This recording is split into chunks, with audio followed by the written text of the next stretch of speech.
যারা group C group ডির এক্সামে দিচ্ছ তাদেরকেও বলছি, তোমাদেরকেও কোনো রকমের টেনশন করতে হবে না। এক্সাম তোমরা একটু ভালো করে দাও, নিশ্চিন্তে গিয়ে এক্সাম দিয়ে আসো। আশা করছি এক্সাম ভালো হবে। যতটা পড়েছো বা যতটা টাইম আছে একটু ভালো করে পড়ো, পড়ে এক্সাম দাও। কোনো রকমের এক্সট্রা হেডেক নিতে হবে না। হেডেক নিয়ে কোনো এক্সাম সলভ হয় না। যদি এক্সাম তুমি প্রিপারেশন নিচ্ছ তাহলে তোমাকে যে সামনে বছরেই এক্সাম পাস করতে হবে এমন কোনো মানে নেই। প্রিপারেশন আসে আর যায় হয় না এরকম ভাবে। কম্পিটিটিভ প্রিপারেশনের জন্য নির্দিষ্ট একটা টাইম তোমাকে ধৈর্য করে থাকতে হয়। মিনিমাম আমি এই টাইম পিরিয়ড পুরোপুরি আমার সিলেবাস পড়বো, তারপর আমি একদিক থেকে কম্পিটিটিভ এক্সাম দিতে যাব।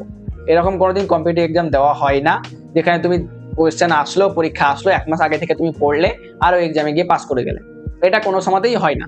তুমি যদি পড়ে থাকো, 1 মাসে এসে তুমি আমাদের সঙ্গে রিভিশন করলে, 1 মাসে এসে তুমি আমাদের সঙ্গে পড়লে, আমি যে কোয়েশ্চেনগুলো করাচ্ছি সেই কোয়েশ্চেনগুলো দেখলে, তুমি ওগুলোকে পরীক্ষার খাতায় নামিয়ে আসবে।